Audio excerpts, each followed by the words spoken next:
오늘 말씀의 제목은요, 하나님이 돕는 자. 오늘 말씀의 제목은 하나님이 돕는 자라는 주제를 가지고 우리 함께 말씀을 나누고자 합니다.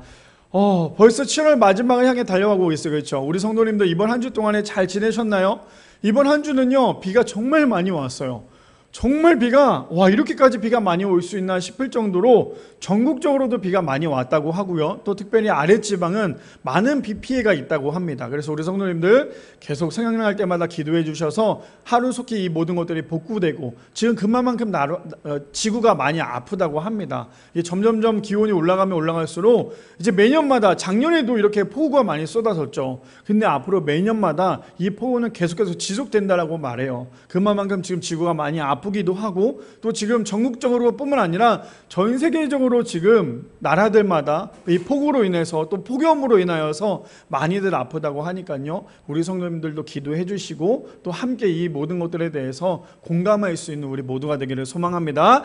말씀에 들어가기 전에요, 존 마크 코머 목사님께서 이렇게 말씀하셨어요. 성도는 주님 사랑을 받는 자일 뿐 아니라 이웃에게 베풀 주님 사랑으로 가득한 자여야 한다라고 얘기합니다. 오늘 본문에 대한, 우리가 좀 전에 읽어봤지만 본문을 전체적으로 좀 어떻게 보면 하나로 묶어놓은 그런 메시지이기도 하죠. 하나님을 믿는 사람이라면, 하나님을 정말 믿는 사람이라면 우리의 삶이 그냥 앞에 놓여져 있는 그 사람을 지나가서는 안 된다라고 얘기를 해요. 그만큼 성도는 주님의 사랑을 받는 자뿐 아니라 이웃에게 베풀 주님의 사랑으로 가득한 자여야 한다. 우리가 예수님으로부터, 하나님으로부터 사랑을 받았다면 그 사랑을 가지고 우리가 이웃에게 그 사랑을 베풀어 줘야 되고 흘려보내야 된다라는 이야기입니다. 이처럼 우리 성도님들도 우리가 하나님을 믿는 것처럼, 하나님의 자녀인 것처럼 우리만 사랑을 받고 끝나는 것이 아니라 우리가 하나님으로부터 받은 그 사랑을 우리 주변에 있는 모든 사람들에게 흘려보낼 수 있는 우리 미랄의 성도님들 되시기를 축복합니다. 오늘 본문도 우리가 좀 전에 읽어봤지만요, 저번 주에 우리 기억나십니까? 불의한 청지기, 그거와 거의 비슷한 내용이기도 한데 오늘도 물질에 대한 내용이기도 하지만 우리가 정말 하나님을 잘 믿어야 되는 그 이유에 대해서도 오늘 본문에 대해 나오고 있으니까요, 우리 성도님들 오늘도 본문을 통해서 하나님이 돕는 자가 과연 누구일까? 그 하나님이 돕는 자가 우리 모두가 되기를 소망합니다. 그래서 오늘도 이 본문을 통해서 듣고 끝나는 것이 아니라 삶으로 증명해낼 수 있는, 삶으로 살아갈 수 있는 우리 모두가 되기를 소망합니다. 그렇다면 오늘 말씀의 제목, 하나님이 돕는 자라는 주제를 가지고 우리 함께 세 가지로 나눠보기를 소망하는데요, 첫 번째입니다. 사람의 시선이 회피할 때 하나님은 보고 계신다라는 거예요. 첫 번째로, 사람들의 시선이 회피할 때요, 하나님은 보고 계십니다. 우리 본문을 좀 볼까요? 누가복음 16장부터 보면 이렇게 시작합니다. 한 부자가 있어 자색 옷과 고운 베옷을 입고 날마다 호화롭게 즐기더라 라고 얘기합니다. 첫 번째 등장하는 사람이 누구예요? 바로 부자이죠. 부자는 어떤 사람이래요? 지금 보니까 화려한 옷을 입고 또 고운 베옷을 입고 날마다 뭐하고 있대요? 호화롭게 지내고 있다. 매일매일 파티를 하고 있는 거예요. 왜요? 돈도 많고 가진 것도 많다 보니까요, 언제든지 자신의 인생 가운데 즐길 수 있다라는 거예요. 어떻게 보면 지금 우리가 사랑하면서 우리가 성경을 볼 때에 가장 좀 부러운 사람이지 않을까요? 오늘 두 명의 사람이 등장을 해요. 누구 나옵니까? 이 부자와 한 명은 누구요? 거지 나사로가 나와요. 근데 어쩌면 우리가 오늘 본문을 통해서 우리가 읽어봤지만, 또 오늘 본문을 통해서 우리가 듣겠지만, 어쩌면 우리는 저 부자의 인생을 더 부러워하고 있는 것이 우리의 인생이지 않을까라는 생각이 들어요. 왜 그렇습니까? 부자는 처음부터 등장하는 게 심상치가 않아요. 뭐라고 얘기해요? 한 부자가 있는데요, 그는 자색 옷을 입었고 베옷을 입었는데 그의 인생은 날마다 호화롭게 파티를 하고 있대요. 파티를 하고 있다는 건 무엇이에요? 굶지 않고 매일매일 맛있는 음식을 먹으면서 그냥 인생을 즐기고 있다는 거예요. 누구도 부럽지 않고. 그래서 우리가 지금 말하는 무슨 수저일까요? 아마 다이아몬드 수저급이지 않을까요? 얼마나 행복한 삶을 살았는지. 그럼 보통 사람들이 어떤 마음이냐면, 우리가 그 사람들을 만날 때마다 믿지 않는 사람들에게 저런 삶을 살고 있다면 이렇게들 얘기를 많이 하더라고요. 뭐라고 얘기하냐면, 나는 지금 죽어도 괜찮고 나는 그냥 이렇게 살다가 죽는 것도 괜찮을 것 같다. 뭐 굳이 교회 나가지 않아도 될 것 같고, 지금 이 생에서 열심히 그냥 이렇게 즐기면서 살다가 죽는 것도 나는 그렇게 나쁘지 않다라고 생각하시는 분들이 참으로 많더라는 거예요. 근데 오늘 본문을 보면요, 그 사람의 인생에 반전이 있는데 그 반전이 어떤 반전인지 우리가 오늘 좀 본문을 본다면, 우리가 단순히 세상에 오래 살아봤자 100년인데 100년 가운데 땅에 소망을 두고 살아가면 결국에는 우리가 저 천국 하늘나라를 바라보며 살아갈 수가 없다라는 거죠. 오늘 그렇다면 우리가 말씀을 보면서 과연 나는 부자를 부러워할 것인지, 아니면 정말 너무나 초췌하고 너무나 안타까운 그 거짓 나사로를 부러워할 건지, 오늘 본문을 통해서 우리의 인생을 좀 거기 가운데 적용해보는 우리 모두가 되기를 소망합니다. 그래서 20절에 보니까 이번에는 등장하는 게 누구냐? 반대입니다. 그런데 나사로라 이름하는 한 거지가 헌대의 투성이로 그의 대문 앞에 버려진 채라고 얘기합니다. 누가 나와요? 나사로라고 얘기해요. 아니, 성경에 보니까요, 이 거지 그냥 단순히 거지라고 얘기해도 되는데 이름을 언급을 합니다. 이름이 뭐라고요? 나사로라고 얘기를 해요. 자, 그렇다면 우리가 이 본문을 아마 많이 봤을 거예요. 그럼 저게 나오는 저 나사로의 인생을 보면 어떤 인생을 살았을까요? 저 나사로를 보면 우리 성도님은 어떠한 마음이 드세요? 나도 저렇게 살아야지, 나도 저렇게 살다가 하나님 앞에 가야지, 이런 마음이 드시는 분들이 계십니까? 아니면 나는 그래도 저렇게 살진 말아야지, 정말 나는 열심히 살다가 하나님 앞에 가야지, 이렇게 생각하시는 분들이 있으십니까? 저 나사로를 보면요, 우리가 단순히 저 나사로의 지금 인생을 보면 얼마나 안타까워요. 왜요? 저 나사로를 뭐라고 얘기해요? 그런데 그 한 나사로라 이름하는 한 뭐라고 표현합니까? 거지라고 얘기를 해요. 아무것도 없는 거지인데요, 근데 단순히 일반 거지가 아니었어요. 어떤 거지래요? 온몸에 피부병이 아주 심하게 있는 그러한 거지래요. 그러면 어떤 삶을 살았는지 아시겠습니까? 제대로 먹지도 못했을 거고요, 잠도 그냥 길거리에 잤겠죠. 그 옷도 깨끗하게 입지 않았고 씻지도 않았겠죠. 그러니까 온몸에 그냥 피부병이 넘쳐나는 거예요. 제가 이번 주에 그 목사님 부부를 만나서 식사를 했는데, 사모님이 몸에 이런 뭐가 좀 났다고 해서 병원에 갔는데, 병원에서 의사 선생님이 그런 얘기를 했대요. 사람에게 면역력이 제일 많이 떨어졌을 때 제일 먼저 나타나는 증상이 뭐냐면 온몸에 피부병이래요. 피부병이 제일 먼저 나타나고, 그 다음에 온몸이 다 치유가 됐을 때 맨 마지막에 치유가 되는 게 피부병이래요. 그래서 제가 그 얘기를 들으면서 오늘 이 나사로를 생각을 해보니까, 나사로는 면역력 자체가 아예 없었겠죠. 왜요? 이미 길바닥에 인생이 오고 길바닥에 떨어져 있는 사람이었잖아요. 하물며 그의 인생을 뭐라고 표현합니까? 다시 한 번 더 본문 띄워주세요. 뭐라고 표현하는지 이렇게 얘기를 하고 있어요. 한 거지가 헌대투성이로 그의 대문 앞에 버려진 채라고 얘기해요. 버려졌다라고 얘기하는 건 무엇입니까? 이 나사로의 집은 있을까요? 없을까요? 집이 없어요. 그냥 떠도는 인생이었어요. 근데 그 떠도는 인생인 그 거지 나사로가 지금 한 부잣집 앞에 놓여져 있습니다. 왜 부잣집 앞에 버려져 있을까요? 왜 놓여져 있을까요? 이 부잣집은 매일매일 파티를 한다고 하니까요, 아마 거지들 사이에서 제일 많이 얘기 듣는 게, 야, 저 집에 가야 좀 먹을 게 있지 않을까? 저 집에 가면 좀 먹을 게 많대. 야, 하물며 음식을 좀 버리더라도 우리가 그 주워 먹으면 되지 않을까? 아마 이런 마음이지 않았을까요? 그냥 일반 거지여도 그런 거지가 그냥 다른 집에 가서 동냥하지는 않을 거 아니에요. 그냥 정말 잘 사는 그런 데서 버리고 남은 것을 먹는 것이 지금 이 나사로의 모습이었다라는 거예요. 그런 나사로의 인생을 봤을 때 우리는 어때요? 와, 저런 인생을 살면 안 되겠다, 저런 인생을 정말 살면 안 되겠다라고 생각을 하겠지만, 좀 전에 이야기했던 이 부자와 거지 나사로의 인생은요, 완전한 반전이 있더라는 거예요. 그렇다면 우리는 과연 지금 인생을 살아가면서 세상 가운데 소망을 두고 살아가십니까? 아니면 하늘의 소망을 두고 살아가십니까? 세상 가운데 소망을 두고 살아가는 사람은요, 지금 이 인생이 마지막이라면, 하늘의 소망을 두고 살아가는 사람은요, 이 인생이 마지막이 아니라 우리가 그동안에 고통당했던 그 모든 것들을 위로해 주시는 하나님 품에 갈 수 있다는 거예요. 첫 번째 주제가 무엇인 줄 아세요? 모든 사람들은 그 사람을 회피해요. 근데 하나님은 그 인생을 보고 계신다는 거예요. 저는 저 인생을 보면서, 저 거지 나사로를 보면서 어떤 생각이 들었냐면, 내가 지금 저 거지 나사로의 인생이지 않을까? 지금 내가 저 거지 나사로의 인생이지 않을까? 그게 무슨 말입니까?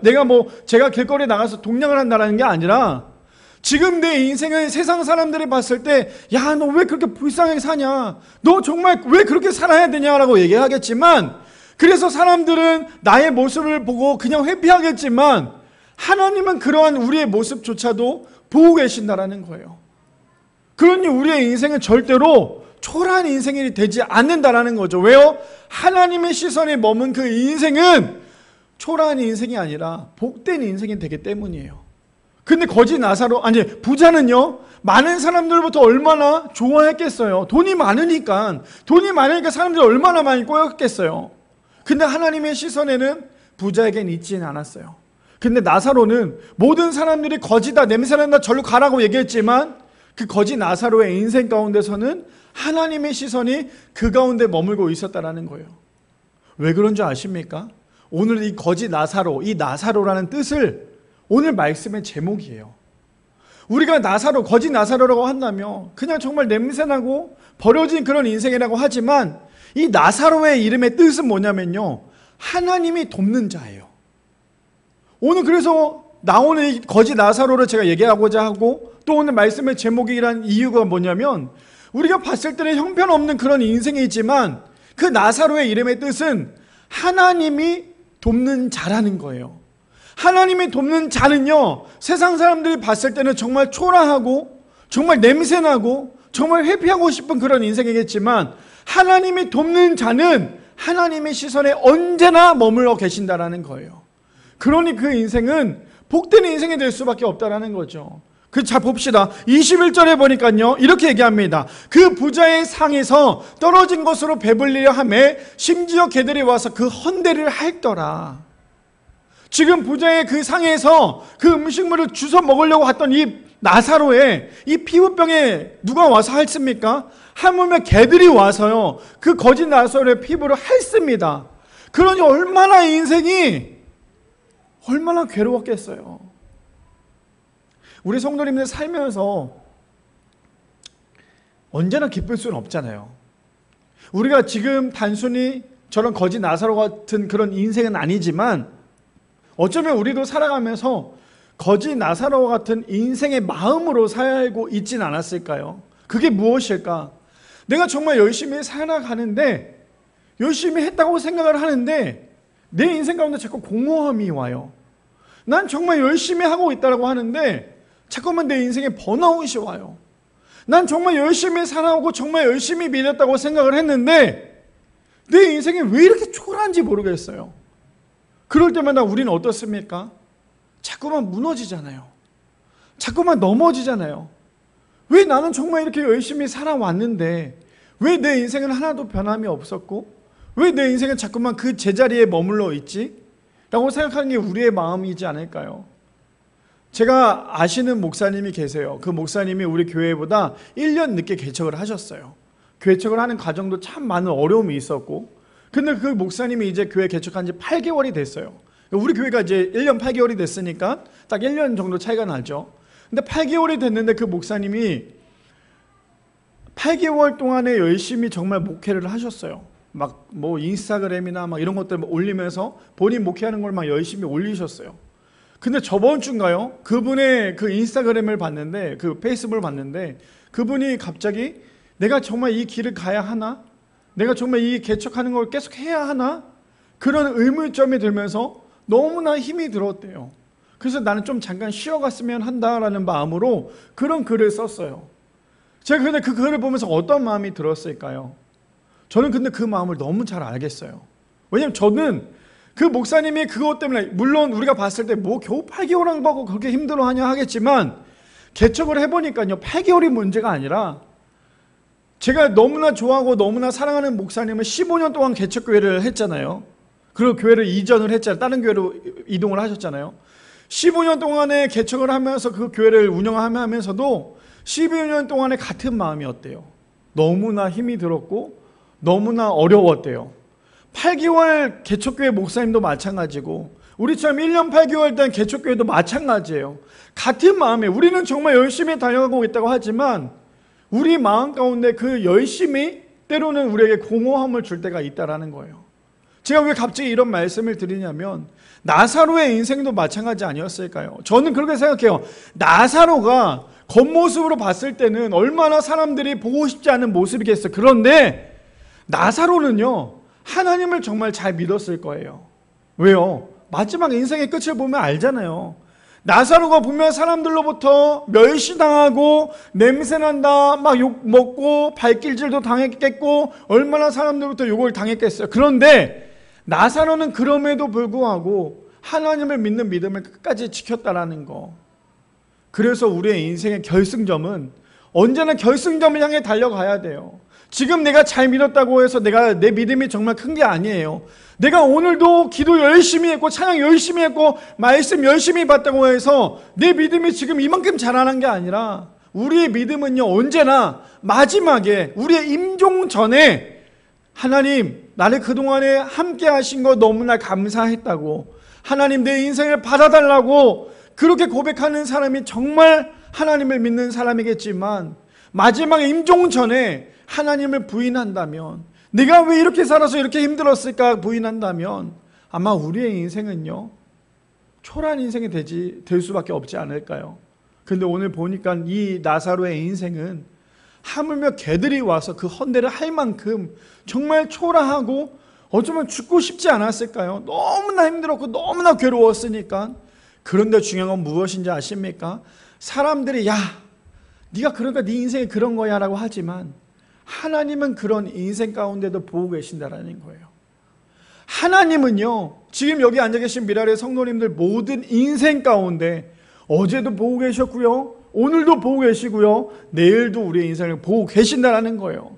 그러니 우리의 인생은 사람들이 봤을 때, 세상에서 봤을 때 우리의 인생이 초라해 보일 수는 있겠지만 하나님이 우리의 인생을 보실 때 우리의 인생만큼 복된 인생은 없다라는 거예요.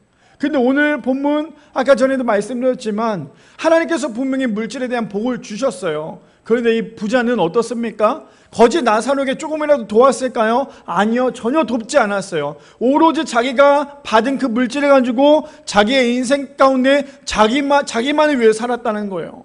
우리 성도님들, 내 주변에 어려운 사람이 있다면 우리는 도와야 돼요. 목사님, 그럼 어떻게 도우면 될까요? 그 사람에게 가서 구제비를 주면 될까? 그 말이 아니라 주변에 어려운 사람이 있다면 그 사람을 위해서 기도도 해주셔야 되고, 혹시 이 사람이 식사를 못하고 있다면 식사비도 좀 대주면서 같이 밥을 먹고 함께 나누는 것이 우리가 예수님으로부터 받은 그 사랑을 흘려보낼 수 있는 귀하고 복된 삶이라는 거죠.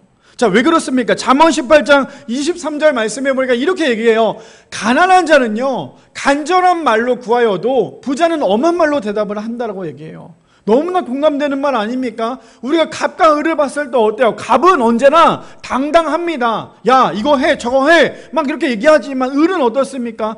조금만 도와주세요. 내가 이렇게 열심히 할 테니까 좀 봐주세요라고 얘기하고 있는 거 아닙니까? 근데 하나님 안에서 하나님을 믿는 우리 모두는요, 갑도 없고요, 을도 없고 모두 다 동등한 위치에서 사람들을 바라봐야 한다는 거예요.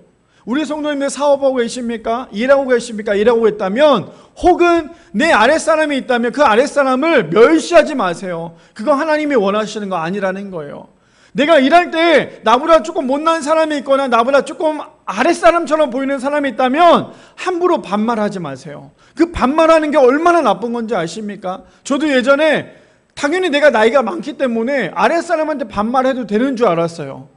제가 그래서 아랫사람한테 엄청 반말을 열심히 했거든요. 하물며 제가 섬겼던, 같이 일을 했던 전도사님들 같이 한 팀을 해서 교육국장이었을 때 전도사님들한테도 반말을 너무 잘했어요. 사람들 없을 때 야, 그렇게 하면 안 되지 라고 얘기했어요. 근데 그 모습을 제가 다른 목사님을 통해서 봤거든요. 저보다 선배 목사님이 저한테 반말하는 걸 보니까, 물론 선배 목사님께가 그럴 수 있다고 생각을 했는데 그 모습을 제가 보니까요, 와, 내가 그동안에 뭐 했지? 왜 그런 생각이 들었냐면, 자, 이렇게 한번 생각해 보세요. 하나님께서, 저기 계신 전도사님도 하나님께서 세우신 주의 종이에요. 옆에 있는 목사님도 하나님께서 세우신 종이에요. 그럼 내가 그들에게 함부로 말하면 안 되는 거예요. 왜요? 하나님께서 세우셨잖아요. 그럼 목사님, 제가 일할 때 제가 일하고 있는 직원들은 하나님께서 세우신 종이 아닌데 그럼 제가 말 놔도 되지? 아니요. 하나님께서 그들도 지었잖아요. 그들도 지었어요. 그래서 우리는 함부로 말해서는 안 된다는 거예요. 근데 오늘 본문에도 뭐라고 얘기합니까? 부자는요, 아주 엄하게 말을 하지만 가난한 사람은 아주 겸손하게 이야기할 수밖에 없다라고 얘기해요. 바라게 우리 미라의 성도님들, 언제나 우리가 하나님 앞에 코람데오, 하나님 앞에 서 있을 수 있는 우리 모두가 되기를 소망합니다. 하나님 앞에 선 사람은요 절대 함부로 말하지 않아요. 하나님 앞에 선 사람은 절대로 남을 깔보지 않아요. 왜요? 하나님 앞에 우리도 똑같은 사람이기 때문이라는 거죠. 그뿐 아닙니다. 시편 33편 15절에 보니까요 이렇게 얘기해요. 저는 이 말이 너무 위로가 됩니다. 현대인의 성경입니다. 여호와는 모든 사람의 마음을 만드시고 그들이 행하시는 일을 일일이 지켜보신다라고 얘기합니다. 하나님이 우리 모두 한 사람 한 사람을 만드셨고요, 우리 한 사람 한 사람을 일일이 지켜보고 계신다라고 말씀하세요.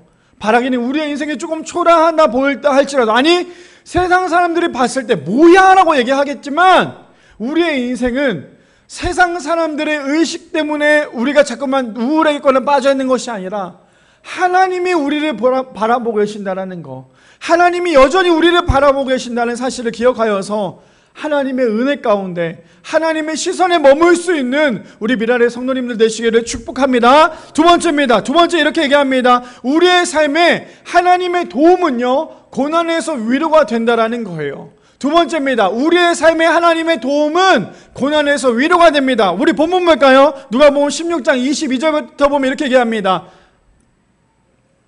이에 그 거지가 죽어 천사들에게 받들려 아브라함의 품에 들어가고 부자도 죽어 장사되매라고 얘기를 합니다. 저기서 보면 누가 또 등장해요? 거지와 부자가 등장을 합니다. 그렇죠? 등장을 하는데 둘 다 어떤 상황이에요? 죽었다라고 얘기를 합니다. 그런데 반전의 인생인 거예요. 분명히 부자는 돈이 많았기 때문에 사람들부터 정말 많은 인기들이 있었겠죠. 거지는 그렇지 않았어요. 근데 반대로 거지는 죽어서요 천사들에게 받들려 아브라함 품에 갔다라고 얘기를 합니다. 근데 반대로요 부자는 그냥 죽어서 장사됐다라고만 얘기해요. 부자는 어떤 말도 하지 않아요. 화려하게 뭔가를 했다라고도 하지 않아요. 근데 저는 저기에서 보니까 어떻게 묵상이 됐냐면, 부자와 거지 나사로가 둘 다 동시에 죽었어요. 아니, 동시에 죽었다는 건 나와 있지는 않겠지만 물론 둘 다 죽었어요. 부자도 죽었고 거지 나사로도 죽었어요. 모든 사람은 다 죽어요. 안 죽는 사람이 아무도 없다라는 거예요. 근데 거지도 죽었고 부자도 죽었는데 그들의 인생에 반전이 있는데, 자 어떻게 보면 저기서 나오는 먼저 거지부터 좀 살펴봅시다. 거지 나사로가 죽었을 때 사람들이 그를 데리고 가서 뭐 땅에 묻었거나 좋은 곳에 묻었거나 아니면 화장을 했거나 이렇게 했을까요? 저는 저 거지 나사로가 죽었을 때 사람들이 그냥 성문 밖에 던졌겠죠. 그냥 동물들이 그 시체를 뜯어 먹을 수 있도록 버리지 않았을까라는 생각이 듭니다. 근데 반대로요, 부자는 어떻습니까? 죽었어요. 그냥 죽었을까요? 아니요. 가장 좋은 관을 짜가지고 부자가 죽었을 때 그 부자를 아주 좋은 무덤이나 그런 곳에 묻어놨겠죠. 가장 좋은 곳에 그를 모셨다라고 할 만큼 묻어놨겠죠. 자, 어떤 인생인지 아시겠습니까? 부자는 죽었는데 그냥 버려졌지만, 아니 거지는 죽었는데 그냥 버려졌지만 부자는요 가장 좋은 관에 아마 모셨을 거예요. 그런데 사람은 죽고 난 다음에 인생은 달라지는데 어떻게 달라지냐면, 분명히 죽었으면 이 사람은 버려졌고 이 사람은 묻혔음에도 불구하고요 버려진 거지 나사로는 천사의 품에 받들렸다라고 얘기를 해요. 근데 반대로 부자는요 똑같이 죽었지만 아주 좋은 곳에 묻혔다라고 하지만 그의 인생은 그렇지 않았어요. 왜 그런지 한번 볼까요? 23절에 보니까 이렇게 얘기합니다. 그가 음부에서 고통 중에 눈을 들어 멀리 아브라함과 그의 품에 있는 나사로를 보고 해요. 누굽니까? 부자예요. 부자는 분명히 죽었을 때 수많은 사람들이 조문을 왔겠죠. 수많은 사람들이 조문 왔을 거 아니에요. 돈도 많았고 그동안에 축제도 많이 했기 때문에, 잔치도 많이 했기 때문에 사람들이 와서 이 부자가 죽었다는 거에 대해서 애도하기 위해서 많이 찾았을 거예요. 가장 좋은 관에 묻었겠죠. 그런데 지금 부자가 죽고 난 다음에 그가 어떻게 됩니까? 사람들이 영원히 기억할 그런 게 아니라 그가 죽고 난 다음에 어디로 갑니까? 음부에 갔다라고 얘기를 해요. 음부가 어딘데요? 지옥이잖아요. 근데 우리가 여기서 봐야 될 거, 우리가 여기서 묵상해야 될 게 하나 있어요. 저 부자는 어떤 사람이었을까요? 그 부자는 단순히 돈만 많은 사람이 아니었어요. 그 부자는 여기서 보면 그 다음에도 나오겠지만요 아버지 아브라함이라고 얘기해요. 그 말은 무엇이냐? 이 부자는요 유대인이었어요. 유대인은 얼마나 자신들이 얼마나 뛰어난 사람이라는 것을 얼마나 많이 알았을 거예요. 그러니 자기가 죽어서 지옥에 갈 거라는 생각을 아마 1도 안 했을 거예요. 나는 당연히 이만큼 말씀도 많이 알고, 나는 이만큼 다 종교적인 행위를 다 하기 때문에 나는 당연히 죽고 난 다음에 당연히 나는 천국에 가겠지라고 생각을 했는데, 근데 그가 죽고 난 다음에 어디 있습니까? 그가 음부에서 고통 중에 눈을 들어 멀리 아브라함과 그의 품에 있는 나사로를 봤대요. 분명히 거지 나사로는 지옥에 와도 괜찮은데 지금 거지 나사로는 어디에 있습니까? 아브라함 품에 있대요. 근데 자신은 어디에 있습니까? 음부에 있대요. 저는 저 메시지를 보면서 우리 성도님들께 도전을 드리고 싶은 게 있어요.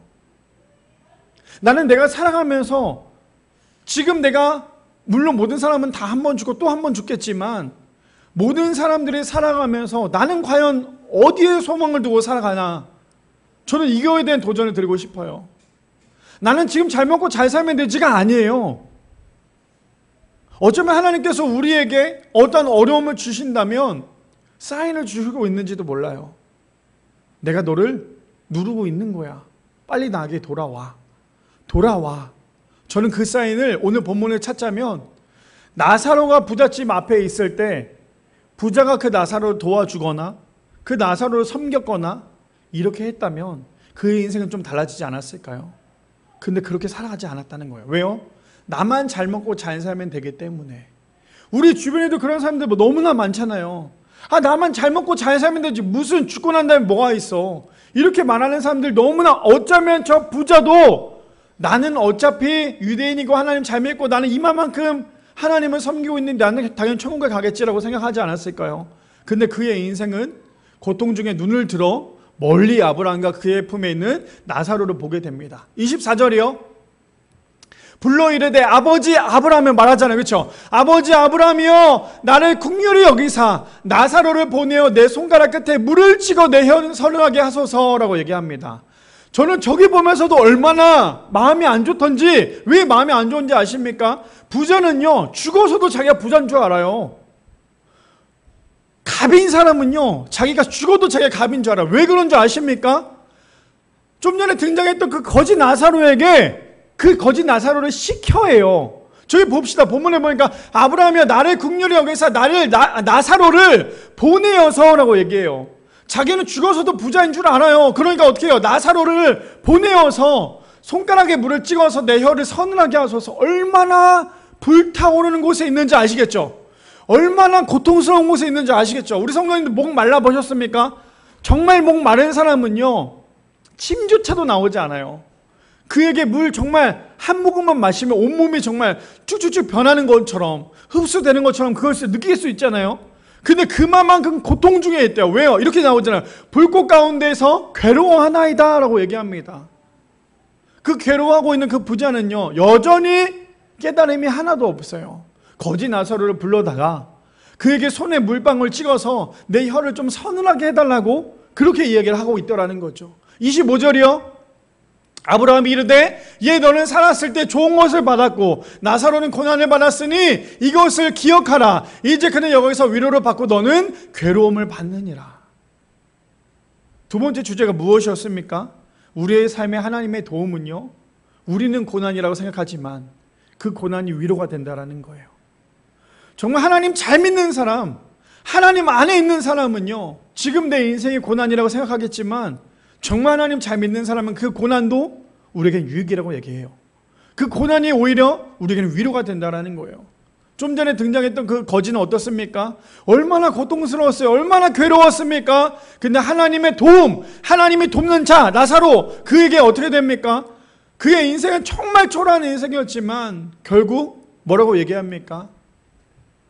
얘 너는 살았을 때 좋은 것을 받았고 나사로는 고난을 받았지만 이것을 기억하라. 이제 그는 여기서 위로를 받고 너는 괴로움을 받을 거야. 그때 우리 성도님들 한 번 사는 그 길어야 100년밖에 못 사는 그 인생 가운데 목숨을 거시겠습니까? 아니면 하나님을 믿는 그 믿음에 목숨을 거시겠습니까? 한 번 죽고 난 다음에 끝나는 게 아니에요. 죽고 난 다음에는 천국과 지옥이 반드시 있다고 성경은 얘기하고 있어요. 그럼 우리가 해야 될 것은 하늘에 소망을 두고 살아가야 돼요. 내가 이만큼 번다고, 내가 이만큼 잘 산다고 해서 그거 가지고 헝랑방탕하게 낭비하며 살아가는 것이 아니라 하나님 안에 있어야 돼요. 그거 주신 분도 하나님 아니십니까?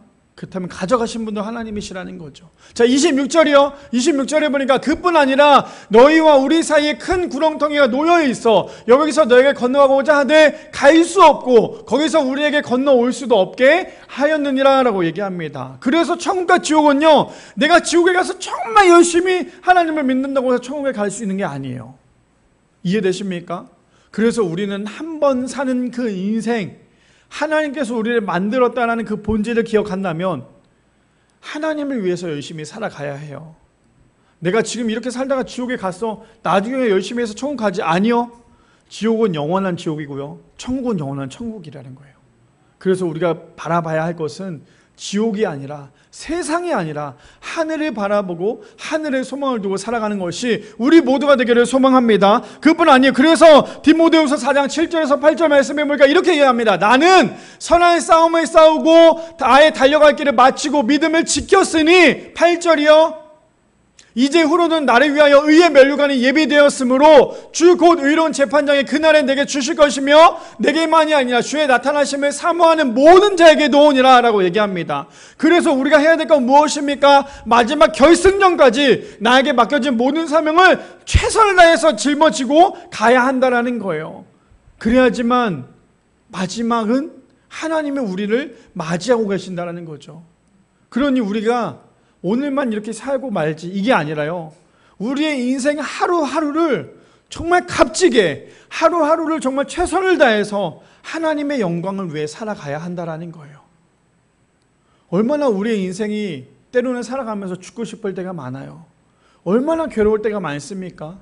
그런데 그 괴로운 인생도, 그 죽고 싶은 그 인생도요, 하나님께서 오늘 나를 통해서 하루를 또 허락하셨다라는 거예요. 그렇다면 오늘 사도 바울이 고백한 것처럼 이렇게 얘기하잖아요. 나는 선한 싸움을 싸우고 나의 달려갈 길을 마치고 믿음을 지켰대요. 세상 사람들이 나에게 손가락질을 한다 할지라도 나의 그 믿음을 끝까지 지켜낼 수 있는 우리 모두가 되기를 소망합니다. 그래서 에베소서 2장 8절에서 9절 말씀해 보니까 이렇게 얘기합니다. 너희는 그 은혜에 의하여 믿음으로 말미암아 구원을 받았으니 이것은 너에게서 난 것이 아니요 하나님의 선물이라. 9절이요. 행위에서 난 것이 아니니 이는 누구든지 자랑하지 못하게 함이라. 그 부자는 당연히 천국에 갈 줄 알았겠지만 그의 인생은 음부에 빠질 수밖에 없었다라고 얘기해요. 그러니 구원받는 것도요, 내가 잘한다고 해서, 내가 오늘도 기도 많이 했다고, 오늘도 내가 말씀 많이 받다고, 내가 오늘도 봉사 많이 했다고, 헌금 많이 냈다고 해서 내가 그것을 통해서 구원을 받는 게 아니라 구원은 하나님의 전적인 선물이라는 사실. 오늘 두 번째 주제가 무엇입니까? 우리의 삶에 하나님의 도움은 고난에서 위로가 된다라는 거예요. 바라기는 우리의 삶 가운데 고난이라 생각하겠지만 하나님의 도움, 그 삶은 고난이 아니라 위로가 된다라는 거.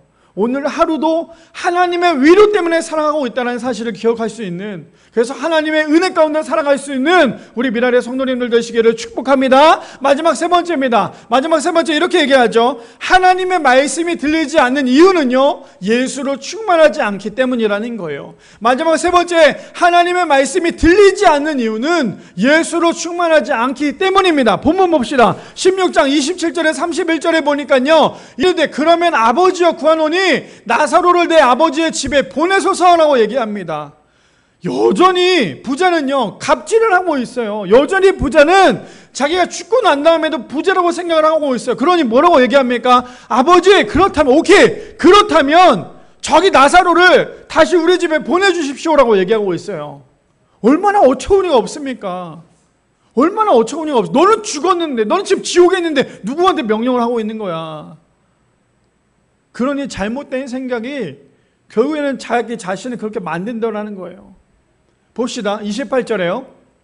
내 형제 5이 있는데 그들에게 증언하게 하여 그들을 이 고통받는 곳에 오지 않게 하소서. 그나마 요만큼의 양심은 있겠죠. 어떤 양심이요? 나는 지금 이렇게 고통스럽지만 내 5명의 형제는 이 고통 가운데 오지 않도록 좀 나사로를 보내주십시오라고 하고 있는 것이 이 사람의 모습이더라는 거예요. 그래서 우리가 예전에도 한번 언급했던 거 있어요. 있을 때 잘해 후회하지 말고, 있을 때 잘 믿어 후회하지 말고. 저는 이게 이렇게 적용되지 않을까요? 하나님이 우리의 인생 가운데 있을 때 잘 믿어 후회하지 말고. 근데 지금 저 부자는요, 그의 인생이 얼마나 후회가 되던지 나사로를 보내서 나처럼 이렇게 고통 가운데 있는 이 자리에 오지 않게 해달라고 지금 부탁을 하고 있어요.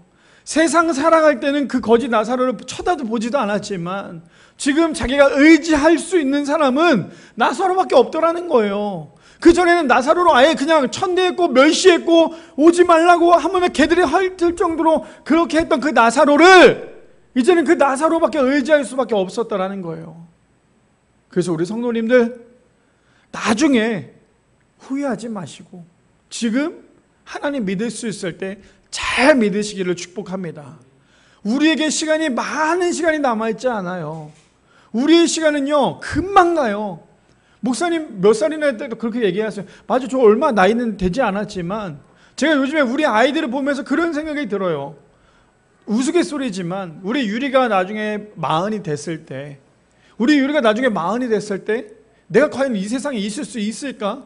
우리 아이가 마흔이 됐을 때 내가 80이 될 텐데 과연 어떠한 삶을 살아갈까? 그런 생각이 드니까요, 인생이 정말 짧구나. 사실 예전에 그 생각을 못했어요. 인생이 참 길구나라고 생각을 했는데요, 인생이 하루하루 정말 이번 주 내내 굉장히 짧았죠. 아니, 이번 주만 얘기하는 게 아니라요, 그거 아십니까? 눈 감고 눈 떴더니 벌써 7월 말이에요. 그거 아세요? 눈 감고 눈 뜨시잖아요? 우리 수련회 갔다 왔어요. 그만큼 시간이 빨라요. 그 짧은 그 시간 동안 우리가 해야 될 것은 하나님 잘 믿어야 돼요. 부자처럼 후회하지 않는 우리 모두가 되길 소망합니다. 부자처럼 저렇게 후회하지 않는 인생 되지 않기를 소망합니다. 그래서 29절에 보니까요 이렇게 얘기합니다. 아브라함이 이르되 그들에게 모세와 선지자들이 있으니 그들에게 들을지어다 라고 얘기해요. 뭐라고 얘기해요? 야, 걱정하지 마. 저기 지금 전도할 사람들 충분히 있어. 그들에게 들으면 돼.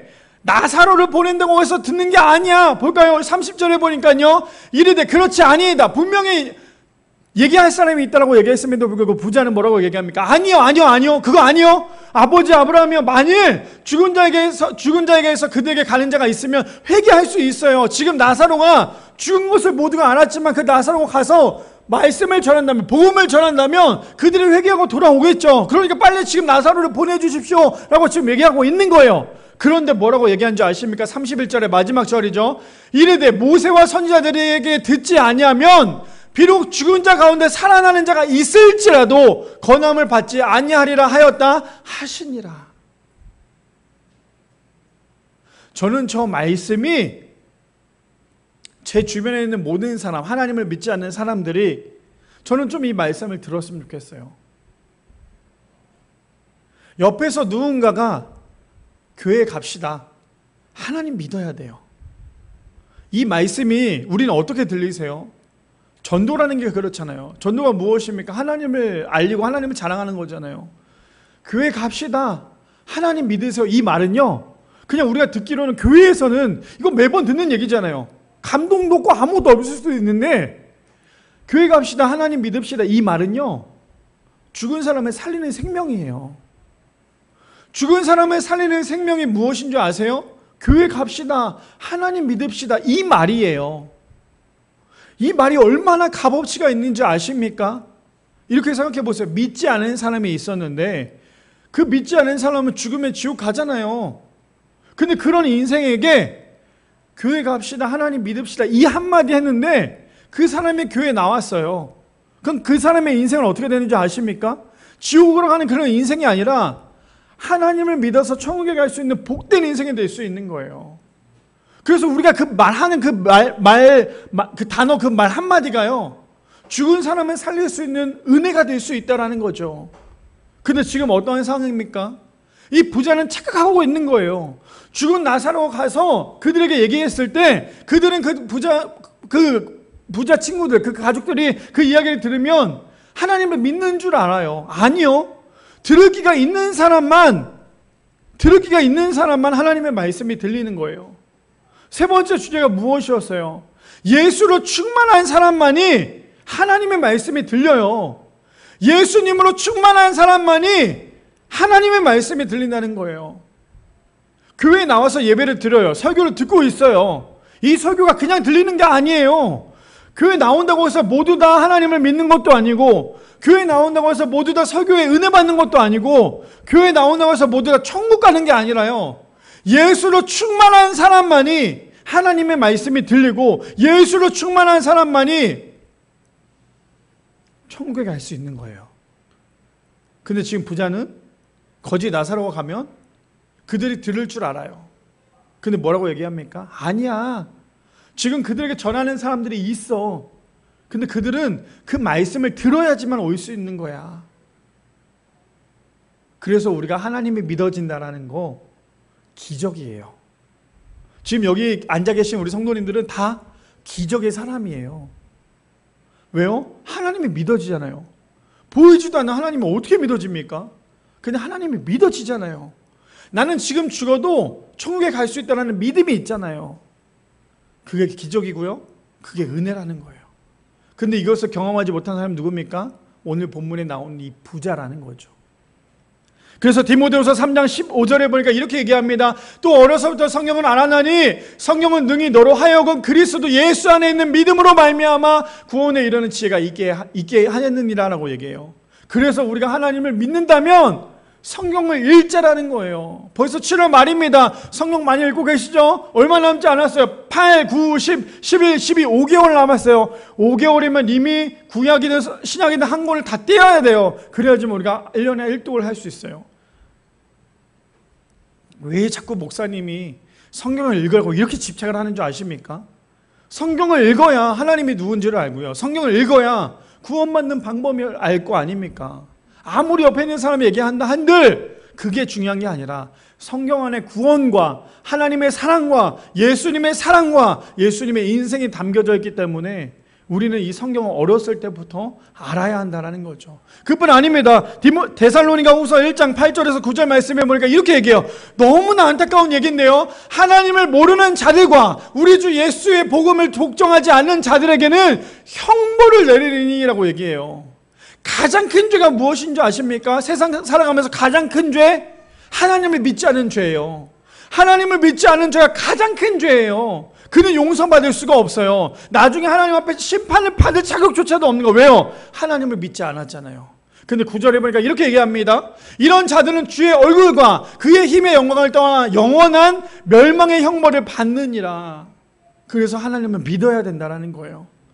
시편 14편 1절에 그래서 이렇게 얘기합니다. 어리석은 자는 그의 마음에 이르기를 하나님이 없다 하는도다. 그들은 부패하고 그 행실이 가증하니 선을 행하는 자가 없도다.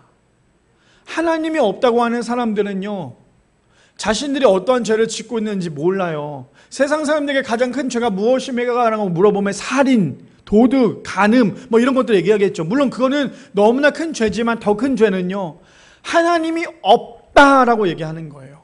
하나님이 없다라고 얘기하는 것이 가장 큰 죄라는 거죠. 그래서 요한복음 11장 25절 26절 말씀이 우리의 삶 가운데 고백이 되기를 소망합니다. 어떤 거요? 예수께서 이르시되 나는 부활이요 생명이니 나를 믿는 자는 죽어도 살겠고, 26절이요, 무릇 살아서 나를 믿는 자는 영원히 죽지 아니하리니 이것을 내가 믿느냐. 제가 어저께 우리 아이들이랑 같이 킹 오브 킹스라는 영화를 보고 왔어요. 예수님의 이야기. 요즘에 이제 기독교 모든 사람들이 또 그 영화를 보고 있고 그 영화를 홍보하고 있기도 하고, 우리 교회에서도 하물며 그 영화를 보면 티켓을 지원하겠습니다 라고 말씀을 드릴 정도로 그 영화는 예수님의 인생을 다룬 영화예요. 근데 저는 그 영화를 보면서 마지막에 요한복음 14장 6절 말씀을 딱 띄워주거든요. 딱 띄워주고 끝이 나요. 요한복음 14장 6절 말씀 아시죠? 예수님만이 길이라는 거, 예수님만이 생명이고 진리라는 것을 거기에 딱 띄워주는데, 저는 그걸 다 보고 난 다음에 영화관을 내려오면서 계단에 내려오면서 어떤 감동이 몰려왔냐면, 이 영화뿐만 아니라 성경에서 나오는 요한복음 14장 6절 말씀에서 말하고자 하는 그 예수님의 감동이 어떤 거였냐면, 내가 이렇게까지 하는데 너 나를 좀 믿어주면 안 되겠냐? 여기서 마지막 뭐라고 해요? 이것을 내가 믿느냐라는 것은, 내가 이렇게 죽은 자도 살리고 죽은 나사로를 살리는 장면이 나와요. 그리고 귀신을 쫓아내는 장면도 나오고요, 치유하는 장면도 있고 기적을 보이는 장면들도 있어요. 예수님께서 이 세상 살아갈 때 30살부터 33살까지 3년 동안의 공생애를 하면서 사역을 하시면서 모든 기적과 이적을 나타내시면서 그 모습을 보여주면서 그 모습을 볼 때 어떤 마음이 들었냐면, 내가 이렇게 하는 이유가 뭔지 알아? 너가 좀 날 믿어. 이렇게까지 하는 이유는 너가 좀 날 믿어야 돼. 내가 이렇게까지 죽은 사람을 살리고 기적을 보이고 이렇게 하는 이유는 너가 좀 나를 믿으라는 거야. 저는 그 마음이 와닿으니까요, 얼마나 마음 가운데 감동이 오고 얼마나 눈물이 나는지 몰라요. 예수님께서 이 땅에 오신 가장 큰 이유가 뭔지 아십니까? 섬김을 받으려고 하는 것이 아니라, 예수님께서 이 땅에 오신 가장 큰 이유는요, 우리 한 사람 한 사람을 구원하시기 위해 이 땅 가운데 오셨다는 거예요. 바라기는 오늘 말씀의 제목이 무엇입니까? 하나님이 돕는 자예요. 나사로의 인생 우리가 감히 판단할 수 없지만, 나사로의 인생 우리가 봤을 때는 저런 인생 가운데 살고 싶지 않다고 얘기하겠지만, 근데 나사로의 인생의 마지막은요, 하나님이 도우신 그 인생은 위로의 인생이 되고 복된 인생이 될 수 있다는 거예요. 그러나 반대로 하나님이 돕지 않는 인생, 그런 인생은요 결국 고난의 인생이 될 수밖에 없다는 거예요. 바라기는 여기 앉아 계신 모든 성도님들의 인생 가운데 하나님이 돕는 자가 되기를 소망합니다. 하나님이 돕는 자가 되기를 소망합니다. 세상에 화려하지 않다 할지라도 그 세상에 화려하지 않은 것 때문에 우리의 인생에 우울감에 빠져 있는 것이 아니라, 하나님이 우리를 도울 때에 우리의 고난에서 위로가 될 수 있는, 그래서 예수 그리스도로 인하여 충만할 수 있는, 그래서 하나님의 말씀이 들릴 수 있는 우리 미라의 성도님들 되시기를 축복합니다.